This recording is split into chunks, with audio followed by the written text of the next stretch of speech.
workshops, we had seminars, we had all those things that we could gain access and we could have stalls up and share that information. But this is the new normal. Things have changed right now. So we need to actually find ways and means to understand what can we as industry do now to reach out to the end users. Because yes, we're contributing, not necessarily that we're contributing to them in order for them to use our products, but we're contributing to them so we can get access to speak to them and allow the time and opportunity for us to share. So you guys understand the question or what I'm leading into? I agree. If I might add there, I think there's lots of opportunities also, which we run national projects just from an NPC perspective. We also run all the COVID-19 training for National Department of Health, backed by HWCTA. So we've trained more than 80,000 doctors in the recent, I'd say about 12 months. But one of the things that we've also seen is, I think it's, the time is really extremely difficult for healthcare professionals to attend a lot of these virtual classroom events that's live. And what we've seen is uptake from an online perspective really increased. In our data analytics, we've seen that about 80% of our database, and that we're focusing on more than 110,000 healthcare professionals on a monthly basis, really complete their CPD or online training. And again, this is really engaging with companies as well, between 10 at night and 4 o'clock in the morning. So one of the solutions in my suggestion would be to really have those physical virtual classrooms. But I think it's important to have an opportunity where you actually have that as a recording. You can then add questionnaire to that with your marketing material as a solution or an on-demand course, and then make it available to really scale that to the whole industry, where it's not dependent on that specific time where healthcare professionals need to attend. They can actually go back afterwards. They can see your company's involvement. They can actually go through the clinical content. They can do the questionnaire, and they can also, at the end of the day, obtain their CPD points, which again is extremely important for them from a compliance and auditing perspective with a relevant counsel. Thank you, Mida. Tim, does that give you some ideas there in terms of your question and concern? Yes, it does. Thank you. Anybody else? No questions in the chat? Nobody else? You all know what is needed. Mida, you went through that in rapid fire. We thank you for your input. And, thank you very much. Certainly appreciate it. You always do everything with great enthusiasm, and we do appreciate it. I just want to check, we're quite far ahead of time. Caroline, is Vitor online? Yes, I am, Rob. Yes, I am. There we go. Thank you, Vitor.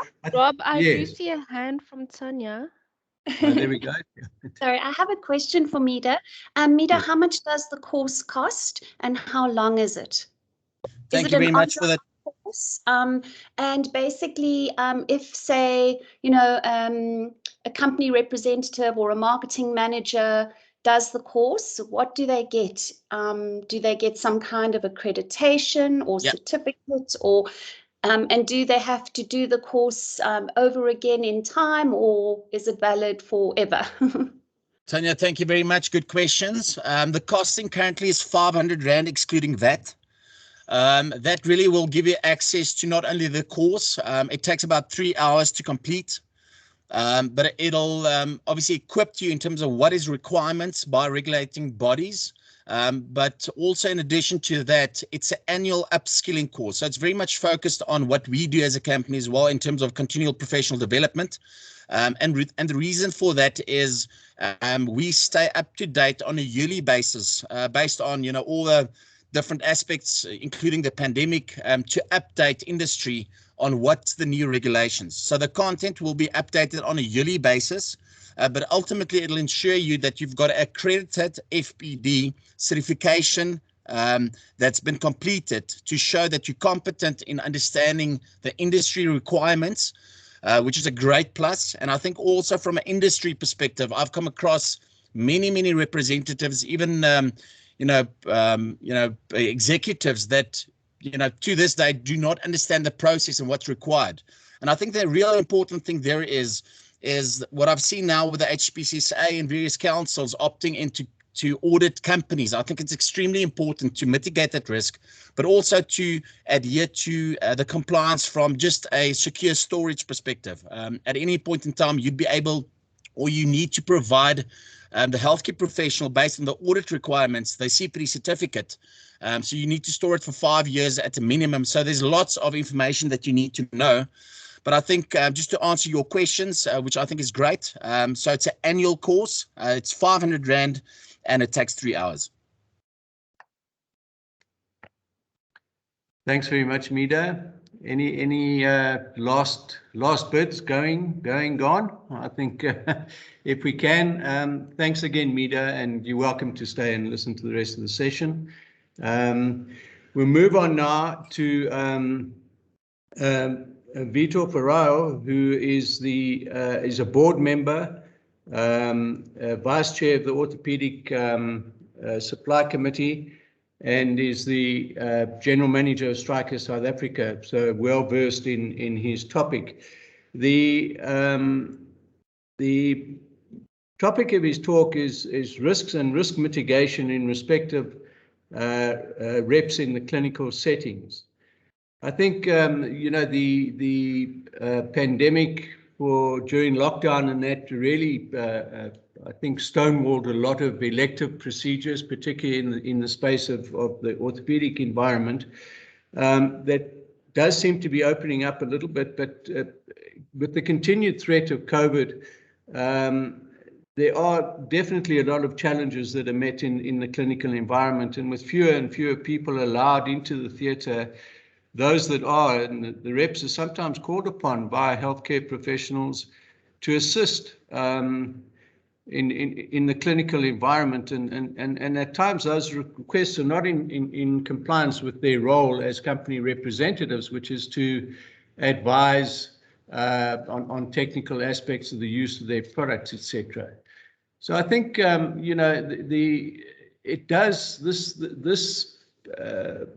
issue is ongoing, and I think it's important that we spend a little time in terms of getting an update in what should and should not be done in the clinical environment when you do have a healthcare professional who requests you to assist and touch the patient, etc.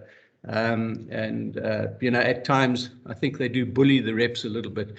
But without further ado, Vitor, if you could take it away. Appreciate it. Thank you, sir. Thank you, Rob, for the introduction. I'm not sure if Caroline's going to share, or should I share from my side? Vitor, you're welcome to share. You can just put it into presentation mode. Okay, perfect. I'm going to do that right away. And I'll just swap my screens up. Right, can everyone see my screen? I'm sure they can. Affirmative. Morning, everyone, and thank you, Rob, once again for the introduction.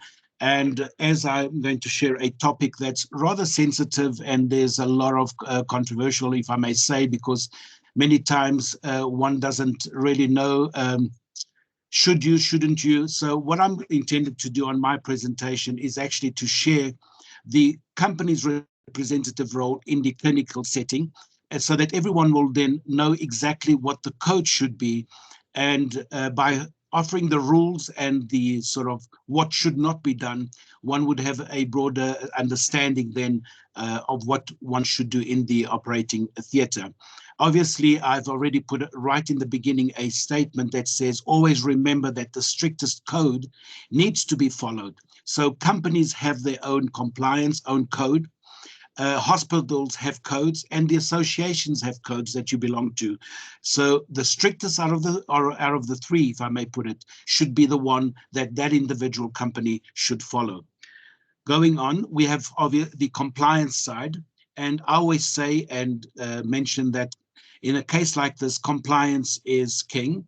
And if there are any doubts about compliance with protocols and involvement in the operating room, then you should seek guidance from your company management and compliance officer before the procedure and do not enter the room. So if a product consultant does not have the knowledge of how to go into an operating room, he should stay out of it and go and get himself informed and trained. Product knowledge. When a surgeon who is unfamiliar with the company's product request, the presence of the representative in the operating room is then asked. It is the responsibility of the representative to have familiarized the surgeon with the product, its instruction, use, properties, application, etc., prior to the surgeon scrubbing. Note this is important, prior to the surgeon scrubbing. So in other words, it's outside the operating room. No representative may aggressively promote product to the operating room team or surgeon whilst in the operating room. Communication in the operating room.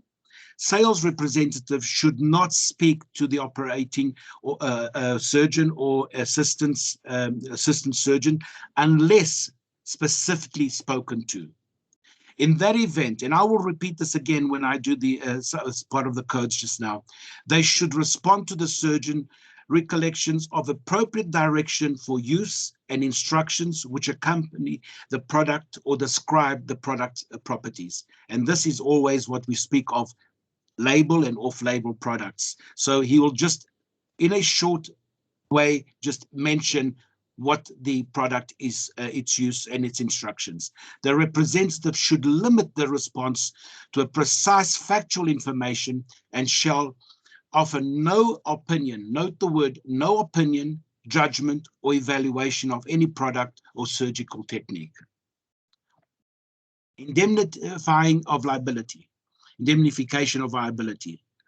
Notwithstanding the fact that you follow all these procedures, it is important that you are aware that it will in no way indemnify you from any liability in the event that any action is taken by either the hospital, patient, or healthcare professional. On that note, I can, from my experience, in which I've been almost 30 years in the industry, I have not found an insurance company that will cover a product consultant, a sales representative, or the company for its product consultant being involved in the contact of patient and in the procedure. So I don't believe that any cover is there, and that's one thing that you should be cognizant of, that until today, I have not seen one insurance that will cover such liability. And the point of is the enforcement. This protocol is included within SAMED's Code of Business Practice. So let's move on to discuss further. Company representative role in clinical settings. And this is just a high-level summary. And I'm sure that each company has got their own protocols and procedures and policies in place, but you can also ask SAMED for theirs if you want to incorporate that into yours. The purpose, and obviously what is then, let's never forget, the main aim of a company representative to be in the OR. It's to assist the surgeon and hospital personnel as a technical resource regarding the use of the company's product. And I emphasize the company's product, not the patient, not the sort of a medical opinion. It's just pertaining to the company product. And let's never forget the purpose of that sales rep inside the OR. Basic requirements in theatre environment, CRIS compliant, required for certain private hospital groups, as we're all aware. We've got to follow protocols that these hospital groups, many of them have, like follow pharmacy representative process, signing in, etc., where required. Patient confidentiality. And now let's not forget that the POPI has come in. As we understand, it's also covered in the CRIS training and declaration. And no representative may aggressively promote products to the operating room team or surgeon whilst in the operating room. These rules I have also managed to get from different private hospital groups, and I've summarized them into these basic requirements. I'm sure that if you also write to these hospital groups, they will be helpful in forwarding you their protocols and procedures in their operating rooms. Approval and consent. Company representatives must have surgeon and appropriate OR staff approval prior to entering the OR, and must comply with any hospital policies regarding their presence in the operating room, including any policy regarding patient approval or consent to observation. So this normally has to be done prior the procedure, and I know that certain hospitals require that you go to the patients, others don't, but therefore you follow the protocol of that hospital in order to go into the operating room. Patient contact, and this is where it's always very important to remember. No representative may touch or make contact with the patient in the operating room. And during procedure, do not touch the instruments which are in contact with the patient. So in other words, we've got to make sure that anything that will be involved with the patient or contact the patient, a sales representative, a company representative should not at all touch it. Discussions and questions, and this I repeat, what I've said before, whilst it is acceptable to discuss the features and benefits of a product when questioned, note the word when questioned, confine the discussion as much as possible to the product, its operation, and approved indications. Do not diagnose.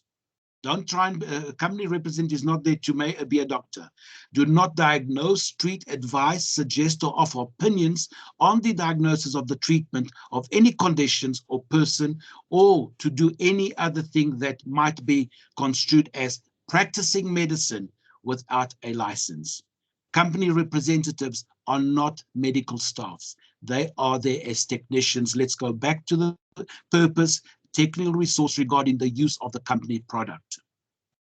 And finally, we have what is called the off-label, in which we all know that in the industry means that something that's being used for which wasn't the purpose of that product, and product use. If the surgeon is about to use the product in a manner that the representative recognized might cause the patient harm, immediately bring that to the surgeon's attention or appropriate medical person in order to avoid any problem or harm, but do not entertain with advice or offer opinions. So if you see that it's going to be used for the wrong indication, an off-label point, you can remind the surgeon of it, but you do not offer any opinion. It's still the prerogative of that surgeon. You are not there practicing medicine. Rob, this is in a nutshell, which I then obviously open to discussion, and we can have an open forum here. Thank you, Rob. Thank you, Vitor. We do have a question or request from Monica Lewis in the chat, and it reads, how should a representative ensure that the surgeon has signed consent from the patient and that they are allowed to be in the theatre? And what if the surgeon asks the representative to get the patient to sign consent?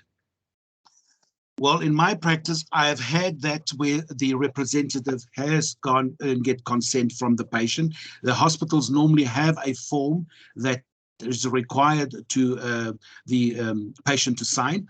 And I've had some of my representatives where it's been requested, especially more from the if I recall being a theatre matron who said, please, here's the form, go to the patient. And they go up to the patient, then they express to the patient that they're not there to operate at all. They're there just to assist on technical advice of the product they're going to use. And until today, we've never seen any patient refusing that. So there are forms that hospitals have. And obviously, remember that the captain of that OR is the surgeon, and one follows the instructions that the surgeons ask you. Does that cover your request there, Monica? Thanks, Rob. Thanks, Vitor. Okay. Carola Sanda, could you go ahead, please? Vitor, so on that note, the issue with speaking to a patient prior to surgery is that they've already had a pre-med and that we are not supposed to be speaking with patients directly. Sure, but many times this can be the day, well, in my case, we've done it the day before when we know that there is bookings for it, and the sales consultant has gone there prior the pre-med and ensure that is still all compass mentis. Okay, and what is the rule around not speaking with the patient? You see, at the end of the day, remember that the patient is not your patient, it's the surgeon's patient.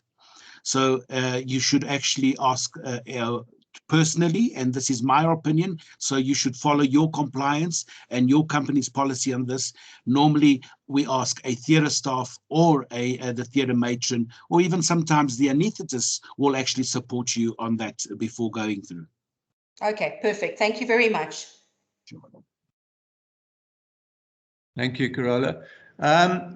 Vito, this whole question of patient consent is quite a difficult one at times to deal with. I know, particularly in cardiology, in the days before drug-eluting stents were sorted out in terms of their categorization as devices, they came in under Section 21, and quite often after the fact, we had to get patients to sign consent in terms of Section 21, and it was always a business of the reps chasing around trying to get these forms signed after the fact with the patients. So yeah, it's a difficult one, and we all know what the absolute law and rule is, but I think in terms of this discussion, the absolute law and rule is in terms of interaction with the patient in terms of a physical manner.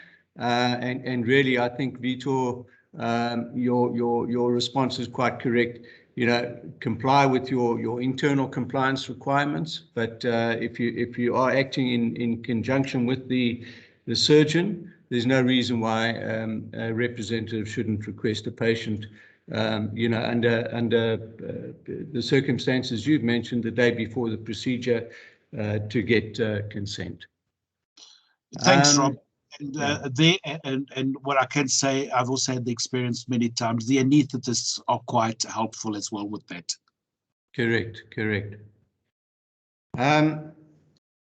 Ladies and gentlemen, we've got a big audience today, and I'm surprised at the lack of, well, not the lack of interaction, but questions, because this is an ongoing and fairly controversial topic that we're presenting here. Caroline's request: do you recommend training for staff that will assist them on how to respond to such requests? Caroline, would you like to elaborate? Yes, I think often staff, especially junior sales staff, might not know how to respond to surgeons when they're asked to do something that's out of their scope. So I just feel, perhaps training is the way to do that, sort of give them the role-playing advice so that they know how to deal with the situation when it arises. Full on, Caroline, and that's something that I always say that the companies should do that when they onboard a sales representative, while they're doing the training of teaching them how to use the product, the techniques, and all those.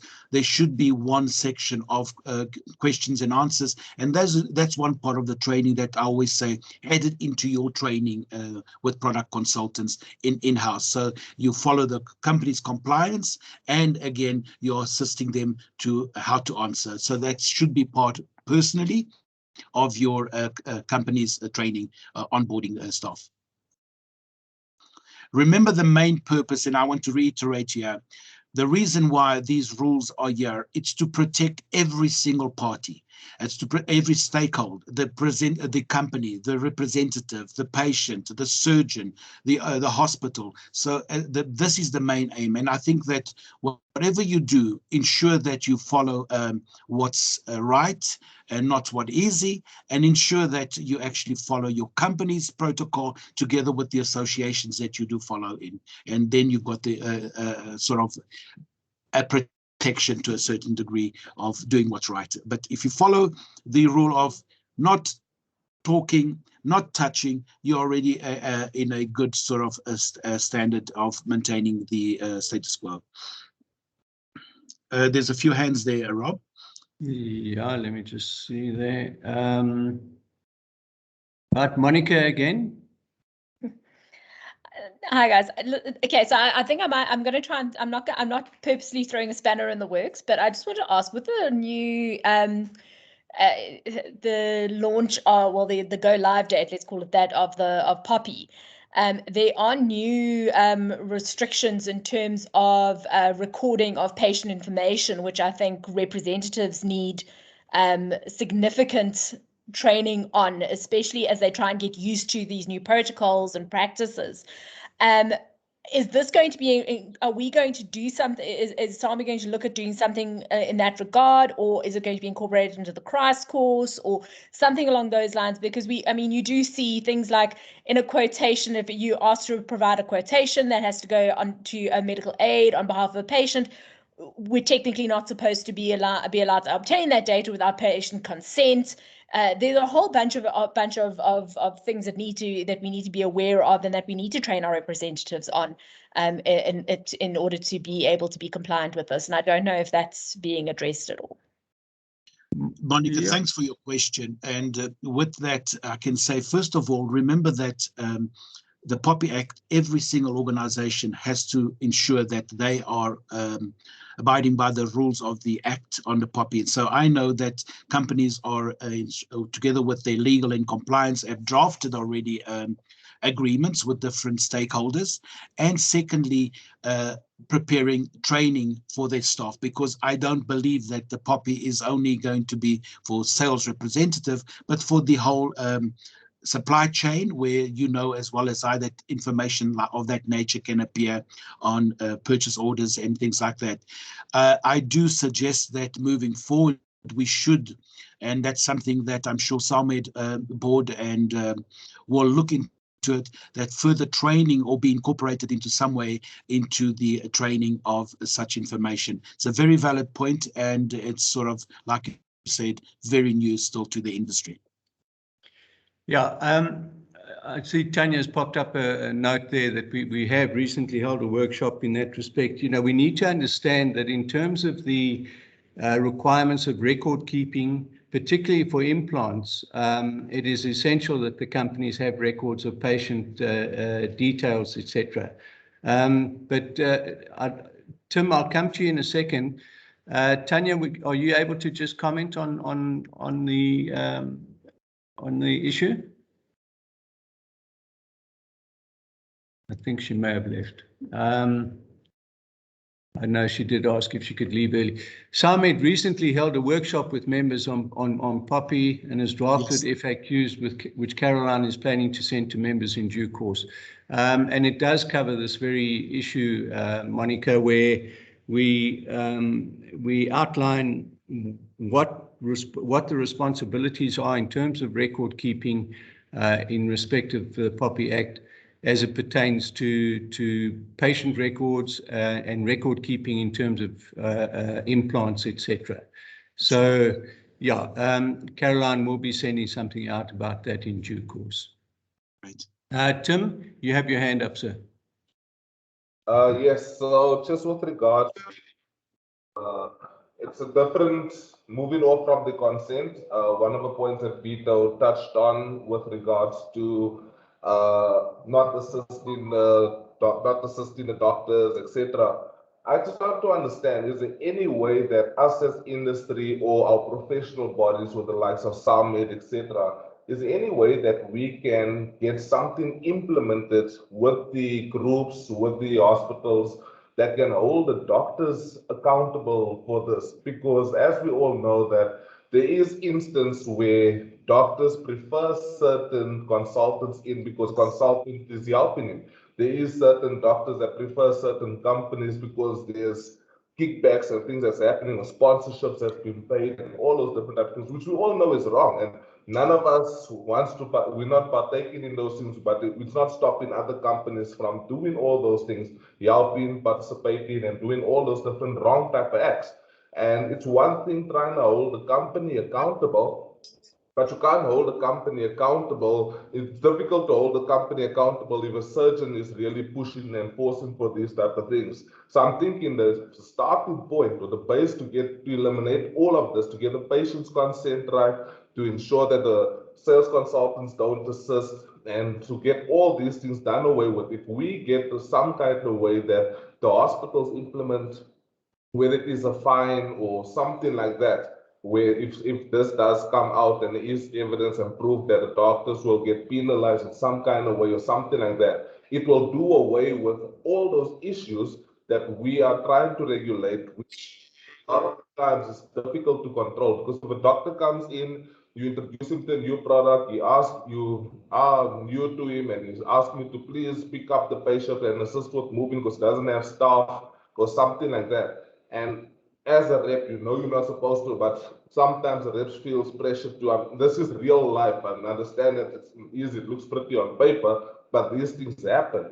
And what that there is, yes, you feel pressured. It is a challenge that causes people to do these type of things, and then it just makes things awkward and difficult. So, is there any way that we can maybe look into something, hold the doctors accountable, and get them to, so they know that if they ask, they can get in trouble. So then they will ask less.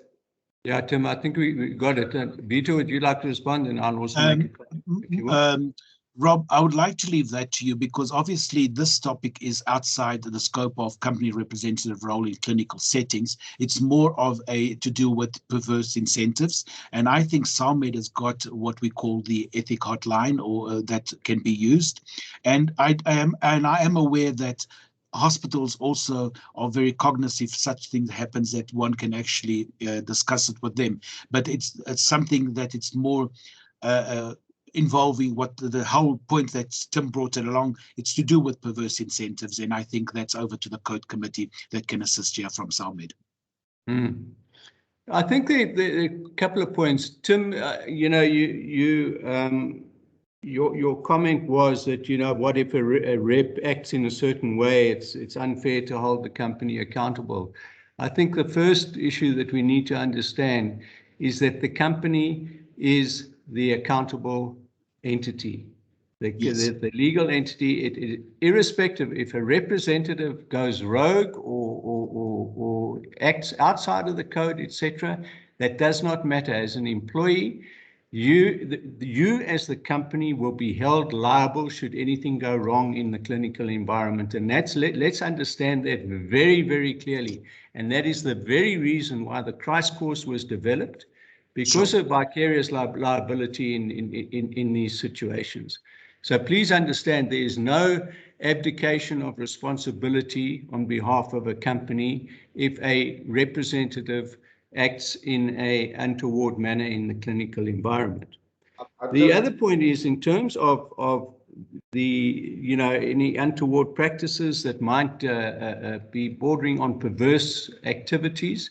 We do have the hotline, the whistleblowing hotline, and I recommend people make good use of it. It's a system that we found is working well. You may lodge a complaint. It's managed by Deloitte itself.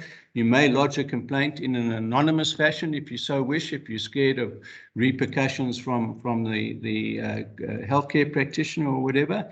And I certainly urge all of you to be acquainted with the whistleblowing process. It is on the SALMED website for use by all signatories to the code. Are there any other, Tim, I trust that helps. If there are any other comments or questions for Vito or myself? All in order. Thank you. Thank you. All right, thank you, Vito. We're well ahead of time, but that's not an issue. I think it's always good to, if we can call back. I see David Roberts has a hand up. David, welcome. And yes, please go ahead, David. Thanks, Rob. Yeah, thanks, Vito. That's very clear, a very, very clear layout. So I really appreciate that. My question to you, Rob, is because I'm not clear on it, but I'm sure it's an easy answer for you, is these exact instructions that Vito has laid out on the presentation, are they all absolutely covered by the CRISE training? To my knowledge, yes. Yes. Yeah.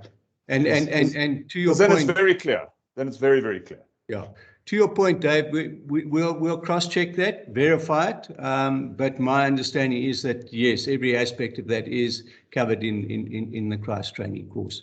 Yeah, understanding that Christ training course was also not just developed by SAMED in conjunction with Massoum training, but it was also there was a lot of input from the hospital groups themselves, in particular Netcare. But we'll do a cross-check on that, Dave, and just ensure. But I'm virtually 100% sure that they are covered. And Rob, if I can add there, and I would just make a suggestion here, take these points and put it into your organization. And then, like I said, the strictest code is the one that you should follow, and that would protect you. Absolutely. All right. Thanks, Vitor. I think enlightening and certainly topical. Much appreciated. It's now up to me to provide a feedback session in terms of section 18A and B and the exemption thereof in terms of the code. I'm going to try and share my screen. I need to just pull up my presentation here.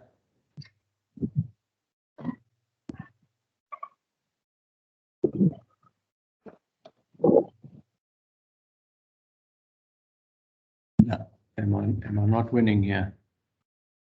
There we go. Can we see that? Yes, Rob. It's okay.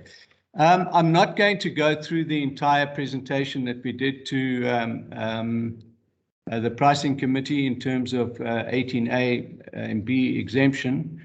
I'm just going to give you a flip through a few of the slides and give you some background, if I may. One of the major aspects that we did present, and this is quite a busy slide, but it's really to present the differential between medicines and medical devices, where we deal with the aspect of both supply chain, R&D, training support, etc., etc.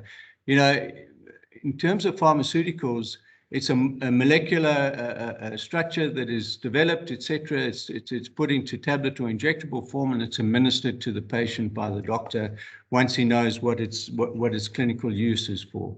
In terms of medical devices, there's a huge amount of training, support, after-sales service, repairs, etc., that go into medtech products. The lifespan of medical devices is usually 18 to 24 months before there's an upgrade in terms of technology. Pharmaceuticals have a long lifespan, etc. There's differences in terms of the supply chain management process. I dealt with the code in terms of all the aspects there. And then specifically, just to remind us, 18A deals with bonusing and rebates, etc., and discounts.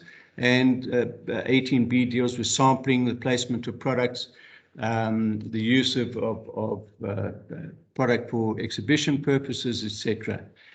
Now, bear in mind that 18A and B is we as the medical device industry are exempt from 18A and B. The Minister of Health at the time signed an exemption for 3 years, which expires in December 2021, which is just around the corner. And we've now engaged with the pricing committee to ask them for a further extension on that, in order that we may engage and request that regulations be written around these sections of the Act pertaining to medtech. We certainly support the overarching objectives of 18A and B, prevent perverse activities, etc. We also support pro-competitive marketing practices, transparent invoicing, which prohibits rebates, and efforts to ensure patients have access to needed medical technology without undue influence on the healthcare professional. And these are some of the specifics. We support the prohibition of discounts as a rebate. I would like to add and comment that there were a couple of companies that actually objected to us going to pricing committee to ask for an exemption extension. But my feeling or my understanding in engaging with those entities was that the practice of rebates, the contention is that the practice of rebates is still being undertaken. As we know, rebates are completely outlawed in terms of our supply, and we have the transparent invoicing model where you are allowed to provide discounts off your maximum selling price, which is usually the Medicredit price. We support the prohibition of fees for shelf space, loyalty fees, directors' fees, any payment to any expenses in a practice, etc., etc. There are certain acceptable acts that we wish to provide. It says in 1882, the minister may provide acceptable and prohibited acts, and the minister has only provided prohibited acts. So we're concerned that anything else is not prohibited and it's free game. We support volume discounts, settlement discounts, donations, sampling, demonstration product, placement of equipment, consignment stock, loan sets, etc., devices in the retail setting, and data and registry fees. We went into volume discounts, we went into settlement discounts, donations, sampling, placement of equipment. These are all aspects that we do support, and these are aspects which distinguish us from the pharmaceutical industry. So we need to align with all the other acts in terms of public service regulations and medical schemes acts, etc. And then we requested what are the next steps in terms of getting exemption from 18A and B. Regrettably, we ended up in a situation where the pricing committee believed that they're not responsible for the exemption under 18A and B, which was I was most taken aback at the response that we received, because in fact it was the pricing committee that motivated for the exemption in the first place back in 2017, initially for 1 year, and in 2018 for 3 years. However, we've left it at the point where the pricing committee will engage with SAHPRA on the matter and will come back to us. However, we also had another meeting where we engaged with SAHPRA in terms of recognition of the code, bearing in mind that 18C allows for the minister to recognize codes of marketing practice. And SAHPRA as well said this is not within their domain. So we're back into the wonderful game of ping pong with the various departments. We will be meeting in the course, I think it is, of next week or so, as a working group to look at next steps in terms of both 18A and B and recognition of the code. And we will be making a submission to the Minister of Health directly. Now that we have one that is not acting anymore and he has been appointed, and whilst we respect that there's a huge amount of pressure on that department given the pandemic, the COVID-19 issue, the rollout of the vaccination program, etc. It is a matter of urgency that we do get some type of feedback and guidance in terms of where we're going to go after the 1st of January 2022 in respect of this.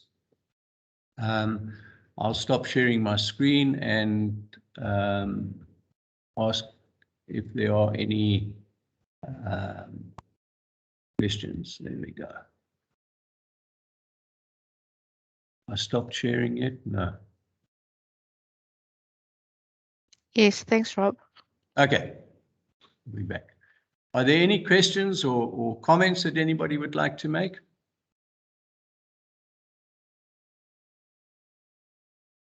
Is it as clear as?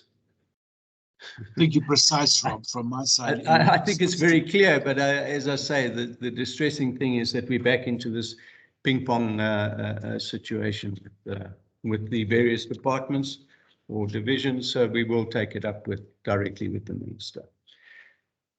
All right. Caroline, is Mr. Seketo with us? He is. I'm not sure. Andries, are you ready to present? Good morning. Yes, I am. Oh, wonderful, and welcome. The next speaker is going to address the special report on the PPE procurement in the health sector, and that's Mr. Andries Seketo, who's the business executive in the Auditor General's office. We've invited him to join us and provide an overview of the special report that some of you may have read on the PPE procurement debacle, if I could call it that, in the healthcare sector, which was published by the Auditor General's office. And we've asked Andries if he could join us. He has over 15 years of experience in the auditing sector. He's worked in both public and private sector, holding senior positions, and is responsible for auditing entities and departments such as, or has been, as the Vodacom Group, RONET, and the Human Settlements, and cooperative government portfolios, including SALGA. In 2016, Andries became a business unit leader in the national department, a unit in the Auditor General's sector, which is responsible for portfolios such as health, communications, water and sanitation, and environmental affairs and police. Quite a big portfolio, I might add. Andries is certainly passionate about auditing to build public confidence, and I think we need that dearly, Andries, there's no question. He currently sits on various committees in the Auditor General's office, notably the Material Irregularity Committee, which reviews all potential irregularities or material irregularities emanating from the PAA amendments. Andries, if you'd like to take us through it, I think it'll be a fascinating talk, and welcome. Thank you, Chair. From my side, let me take the opportunity to also thank you for having extended the invitation to our office. So as most members would be aware, the Office of the Auditor General is primarily constitutionally tasked with conducting audits and reporting on the state of financial affairs of all government institutions, whether they are assigned a particular mandate per legislation, or whether they receive certain specific funding from government to go and implement certain initiatives or objectives. Just in terms of the screen, I am going to put up a presentation. Please confirm if it's visible. Affirmative. It is. Thank you, Chair. So from my side, maybe just as a point to kick off the discussion and the presentation, you did mention towards the latter end of your introduction something that's quite key from the point of view of the Office of the Auditor General. As I've outlined, our primary responsibility is to conduct audits. So we conduct audits, we issue reports, and obviously it's up to those respective accounting officers in line with the Public Finance Management Act to go and implement and remedy whatever shortcomings or deficiencies may have been identified through the audit process. So as we would all be aware, over the past couple of years, let's maybe call it a decade in South Africa, we have been facing significant challenges with regard to increased levels of irregular expenditure, fruitless and wasteful expenditure right across various sectors of government, to the extent that the Office of the Auditor General then lobbied Parliament to make an amendment to the enabling legislation of the Auditor General, it being the Public Audit Act, which gives us our mandate to carry out our responsibilities. The amendments, which were then subsequently approved, then brought about a certain amount of changes, most notably one that says once the Office of the Auditor General has, through the audit process, I might add, identified certain shortcomings, we may then issue certain binding recommendations, which was always the key differentiator between us and another body, a Chapter 9 institution, such as the Public Protector. So the Public Protector could do certain work.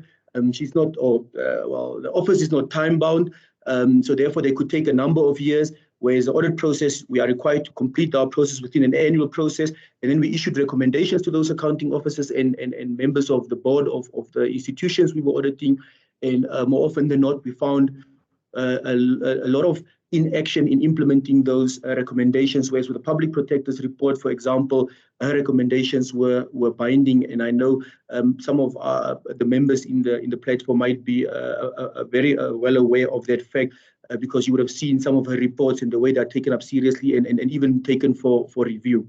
So the amendments that were made to our enabling legislation also sort of assign similar powers whereby, like I mentioned, if you found shortcoming and you've made a recommendation, you can make it a binding remedial action whereby the accounting officers and the boards are then required to go and implement the recommendation. Failure of which would then trigger a process where we called a certificate of debt, where the Office of the AG may then issue pending a number of processes that must first take place, a certificate of debt to a particular accounting officer for that failure to take action, whereby that accounting officer will be held liable to pay certain or the entire amount of the loss that was suffered by the state back to the state coffers.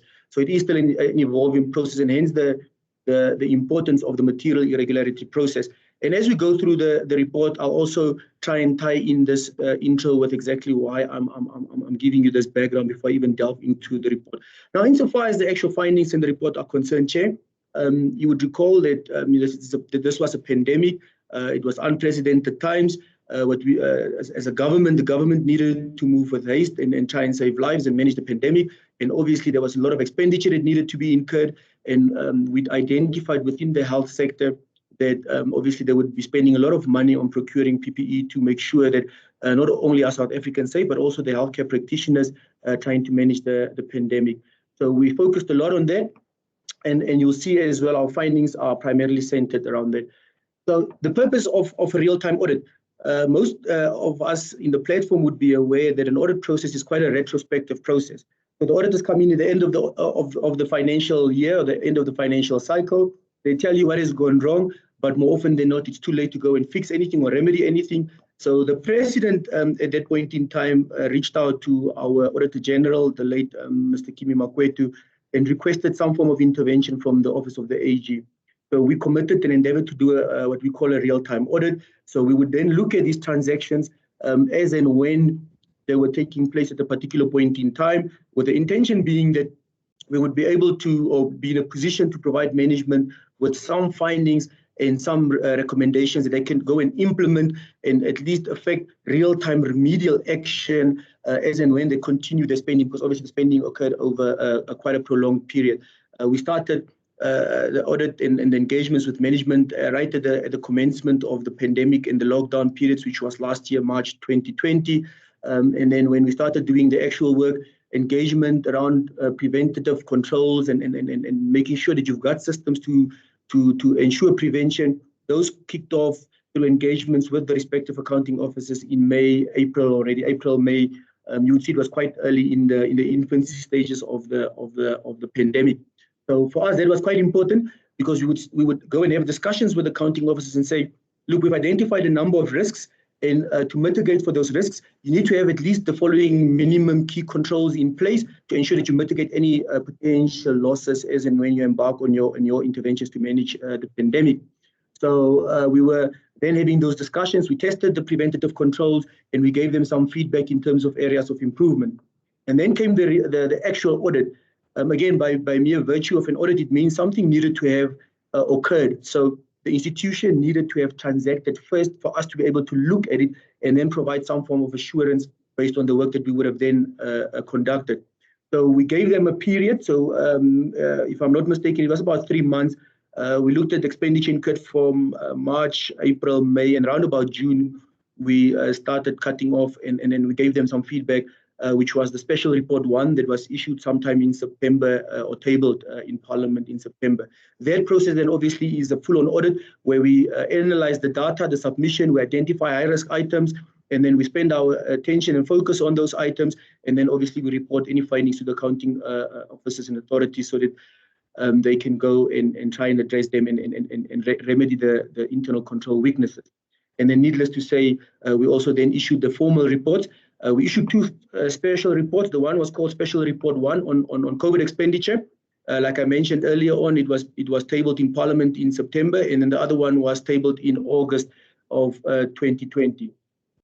So within the health portfolio, the budget that the health department was allocated at that point in time to manage COVID was 22 billion, of which at a particular point in time when we did the first report as at the 31st of July, 6.5 billion had been expensed, with a further 6 billion from August to September. So the special report we issued in December 2020 covered all expenditure up to 30 September. So at least you could see by the time we reported, all expenditure up until the 31st of July gave them ample opportunity to try and go and implement some form of course correction or remedial action for the remaining spending terms. Our focus was mainly on, like I mentioned, PPE, but we sat down and we had to identify the various avenues in which the money would have been spent, but of which I mentioned earlier on, most notably was on the area of PPE. We did have ventilators at some stage, which then dealt with the medical equipment, which would have been probably more applicable to your platform. However, that was later dropped because when we analyzed the expenditure, we realized that not a lot of money had flowed into this particular focus area or avenue. So that was eventually dropped. Obviously, our main focus is to try and curb wastage and irregularities, but obviously you needed to have spent first. And therefore, because there was a minimal spending at that point in time when we were conducting our audits, it was then let go as a focus area, and we focused on those remaining items. Even on those remaining items, you would realize later on as I do my presentation, we sort of narrowed it down because the focus point became PPE because it was quite prevalent and quite regular in terms of its need and spending. Then, Chair, some of our key observations. We'll start with the PPE, like I mentioned. So obviously, a lot of PPE items were procured at prices that were not market related. So in the bulk of the provinces, 7 out of the 9, they procured PPE, items of PPE at prices that were significantly higher than what had been prescribed by the National Treasury. That obviously raises a number of questions. Are we getting value for money? Is there untoward behavior? What was the need? So we then look at all the documentation, how management had motivated the decision making at that particular point in time.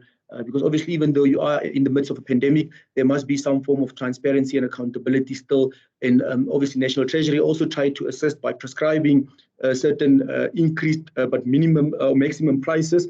And we found that even at that increased prescribed prices had been exceeded by some of the provinces there. So obviously, the point here is you could have actually purchased more with the money you had you been a little bit more prudent and applied yourself a bit better by not spending over the prescribed prices. And then specifications not indicated on awards. This is basically just saying, look, you engage in a procurement process, you don't exactly specify what you're buying. So there's always a potential risk that, when the items are eventually delivered, you're not getting what exactly you are looking for, and you end up paying for things that you don't actually need, and that could also result in wastage. And then, again, goods that were received and accepted other than those that were ordered, even though you may have ordered sanitizers, you ordered a 1 liter bottle, you deliver a 500 ml bottle, and you still accept it. So by mere virtue, you've actually paid double because you ordered and you paid for 1 liters, but you only received and accepted 500 ml bottles. So obviously, again, potential wastage in terms of you could have done more with the money had you applied, prudent controls and systems of financial management. Then transactions, with tax-related discrepancies. It is important, it's a prescribed rule by the National Treasury that when you transact with service providers, that the tax affairs need to be in order. And a lot of expenditure in KZN and GP where they engage suppliers whose tax affairs were not in order. So obviously, it means that the procurement process was not fair. You denied a person the opportunity whose tax affairs were in order, who could have delivered the service. And more often than not, that's also an indication of untoward behavior because that person whose tax affairs are not in order, why are they being selected? And were they actually also able to deliver at the end of the day? So those are some of the follow-up questions we had. So Chair, you'll see for Special Report 1, a lot of the findings were concentrated in KZN and GP. That's because at that point in time, they were the more significant provinces where a bulk of the significant spending had taken place at that point in time. So for Special Report 2, which was covering the period from July all the way up until end of September, we found similar findings. Again, goods being procured at prices higher than what was prescribed. Again, indicating potential wastage. Local content requirements not met. Again, specifications not clearly indicated, creates room for people saying, they interpreted some of these things incorrectly, and some potential wastage in the space. And then a lot of limitations of scope where we requested certain information so that we could be able to provide assurance. The information was not forthcoming. Again, raises some eyebrows. Like I mentioned earlier on, Chair, in the focus area or scoping slide, you would have recalled you saw temporary quarantine facilities and field hospitals. The focus was primarily on the field hospitals, where we found a couple of shortcomings or deficiencies, a lack of needs assessments and evaluation of the projects. Obviously, what that then means is by the time you then get to spending, because you didn't do a proper needs assessment, you're basically justifying whatever you've incurred the spending on. When in fact, with full appreciation that you are operating in a pandemic, at least there should still be some element of planning to indicate what you need, even though it could be, there could be some gaps, but you needed to have done some form of needs assessment or planning. And then obviously the usual procurement issues that are indicative of some untoward behavior, being the declarations of interest. It sounds like an admin finding, but it could give rise to quite significant problems, because if you don't declare your interest, we don't know whether you're a connected party or not, and whether then it casts significant doubt on the procurement processes followed in that regard. And then obviously documentation, again, like I mentioned, the SBD4 form, I think I've mentioned the importance and why we look at it. We've discussed the value chain. Over and above the procurement and looking at the rands and cents and the 1 + 2 = 3, our organization, our institution also went as far as visiting some of these actual sites. And when we visited these sites, we did an observation of how the PPE was recorded, how it was stored, and how it was ultimately distributed to the people who required the PPE. Some of the significant findings are escalated there. What's important here, you'll notice that it's quite prevalent across a number of all the provinces. It's not just concentrated to a specific region or area. And the reason why we also wanted to highlight this particular aspect of the process, Chair and members, is the fact that if you don't, we're already working under a strained economy. So you only have X amount of resources available. So if you don't store your PPE appropriately, it gets damaged, gets lost or stolen, that leads to wastage, and you're then required to then go and stretch your available funds by going to procure additional ones. And then obviously where the need is, where people are in dire need of the PPE, they're not getting the required PPE because of poor practice or storage practices. So some of the significant findings, like I said, these ones are specifically on the warehousing, the storage, and the facilities, and how the items of PPE were ultimately handled. So no controls that were in place to account for the PPE, not distributed in a complete or timely manner, poor storage practices. We'll show you some couple of pictures in the next short while to illustrate the point. Limited security, obviously, like I mentioned, exposure of risk and theft, and then inadequate quality assurance. And I mean, that has a far greater reaching implication, because you're ordering, you're supposed to have a KN95 mask, but you order one of inferior quality, and then you might be running the risk of exposing your people who are supposed to be using the PPE to save lives and manage the pandemic. So that also from a qualitative point of view, why we also highlighted that.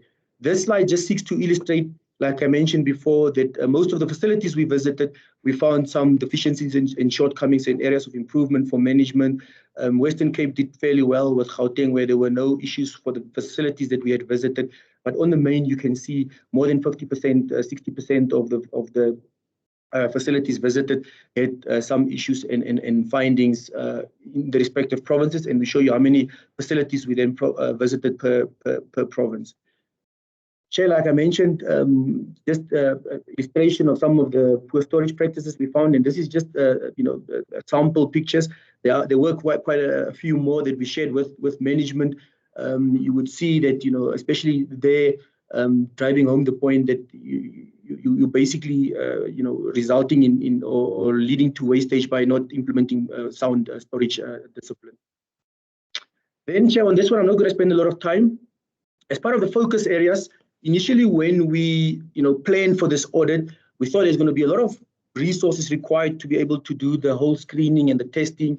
And so therefore they'll go and employ or engage a lot of healthcare workers. There'll be a lot of community screening that needs to happen.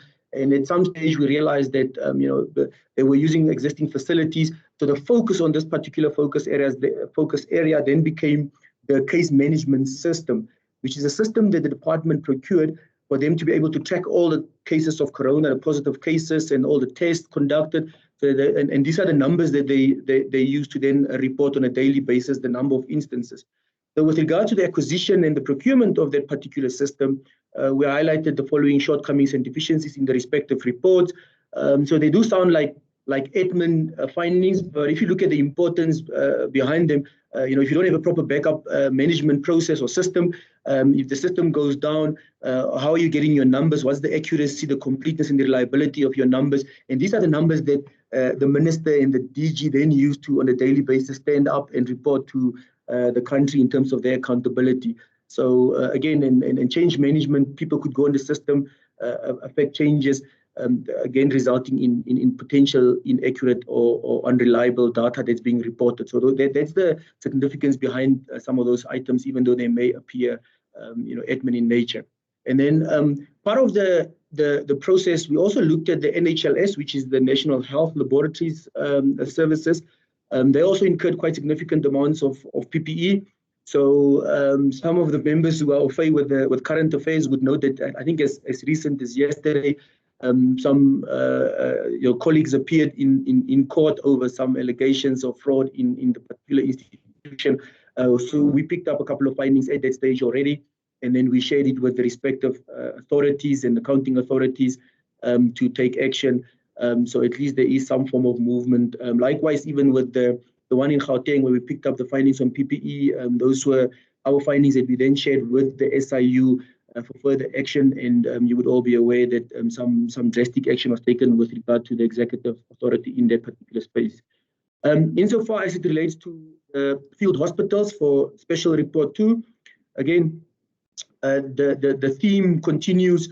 You would note some deficiencies with regard to project costing. So we'd like to observe, this thing is on the ground, but how did you project your costing? What elements did the money go into? And in the absence of that, you'll never know, how much this bed is supposed to cost or whatever it is, because you just give me a global figure with no proper breakdown and analysis. And therefore, we can't really see whether you've overpaid or underpaid or what the situation is. Obviously, we are quite interested in whether government got value for money. And then the normal project delays and the snacks and poor project quality. Poor project quality, obviously, likewise.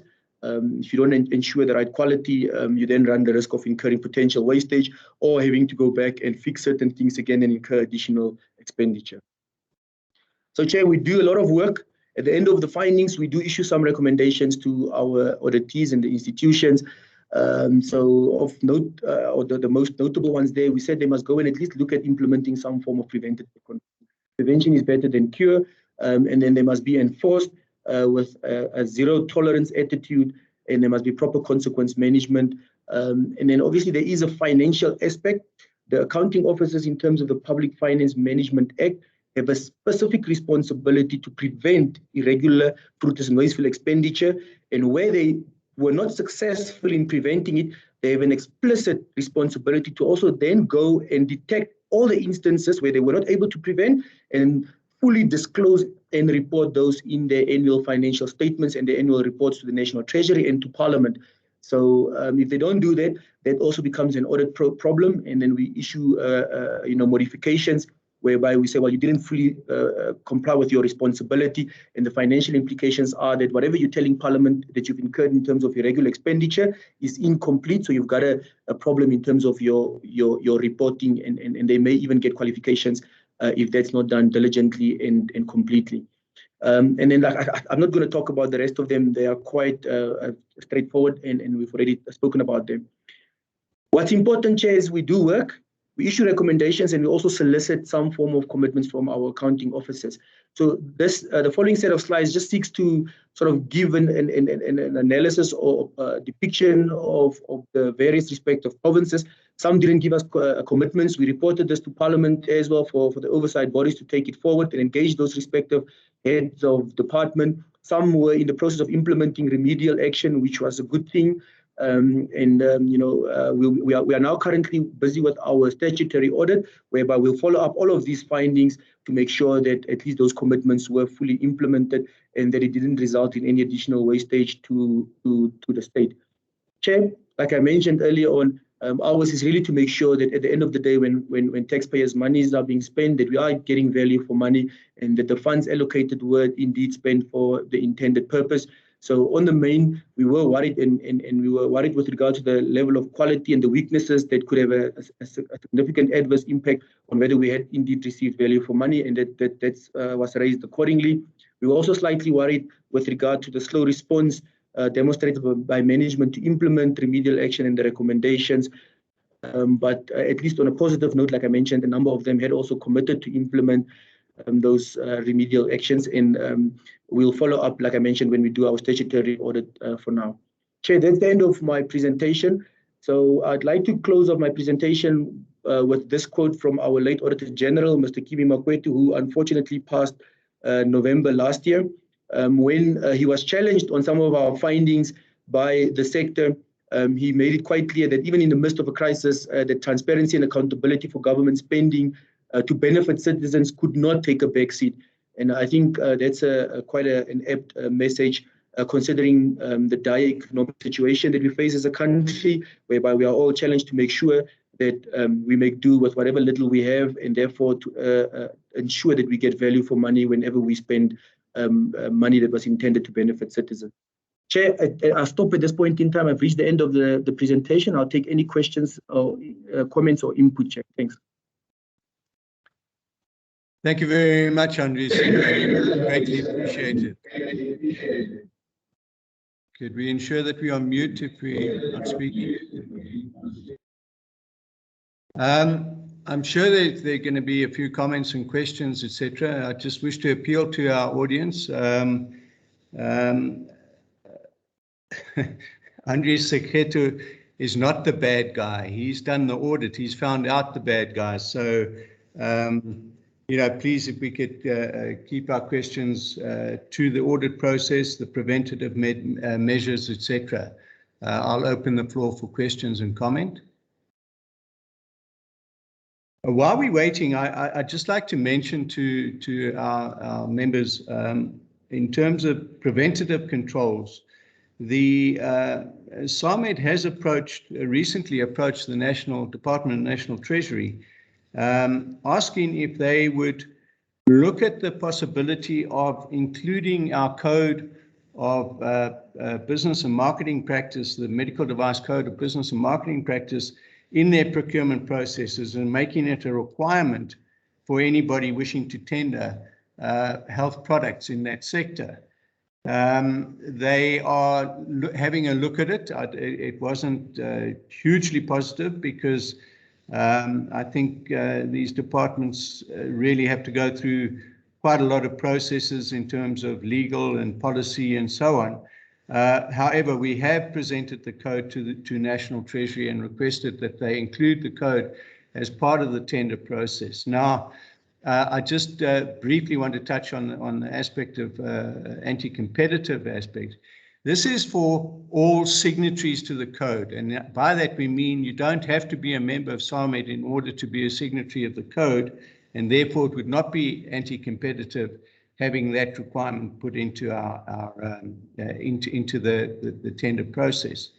But Andries, I think one of the concerns I think that really, particularly around the PPE issue, was the dare I say, non-recognized entities that were able to tender. Companies, as you said, their tax affairs were not in order. They were not licensed by SAHPRA, which is the Health Products Regulatory Authority, etc., etc. And one wonders really how these I need to say unsavory is perhaps a word that I need to choose carefully. Entities made it into this procurement space and wasted so much money. And in terms of the retrospective process, I think, what are the recommendations that the AG's office is making in terms of recourse in that respect?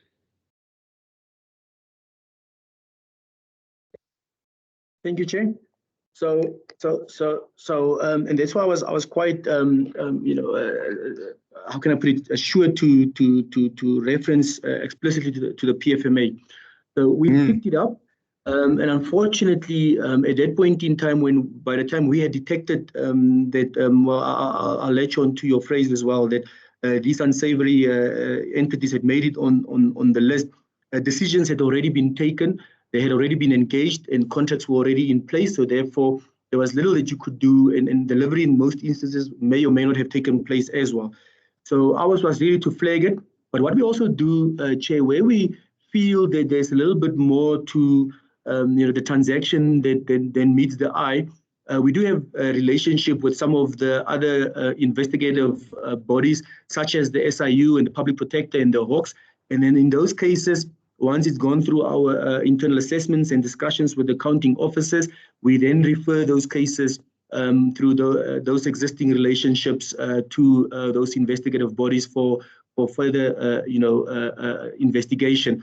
Obviously, you would appreciate that the audit process is just limited at looking at the financial affairs, and we don't really, detect criminality or anything as part of our process. And they are then best suited in terms of their skill set to then go and determine whether there was any form of criminality or untoward behavior that requires further action, such as cases being opened or even the SIU in terms of the recovery processes. So there's an element of saying, people were saying the first part of your question, we are in a pandemic and we are required to save lives. So therefore, I'm just going to transact with whoever has the equipment available, and then they let governance fall by the wayside. And then obviously the subsequent part of your question, or the later part of your question, would then be what happens afterwards. And this is where now we then hand it over. Earlier on, I did also mention, as the Office of the AG, that the amendment to our legislation now also allows for us to issue those binding remedial actions and recommendations. So some of these transactions that we picked up as part of that audit were also being followed up, so that where we are able to determine clear loss. So in other words, you don't even need to go and establish criminality, but you can see that the state paid 100 rand, we didn't get anything, and it's confirmed. We then are able to then say that the accounting officer must go and recover the money, failure of which within a reasonable amount of time, obviously it must be administratively fair and just. We then issue the certificate of debt in the accounting officer's name, that the accounting officer can then pay back a portion or the amount that is owing to the state, or the state lost in terms of that particular transaction. Thanks, Chair. Great, thank you very much. And I understand it's a post-event process that takes place, but hopefully certainly some of the aspects around contract management and recommendations in contract management will be taken to heart to prevent this going forward.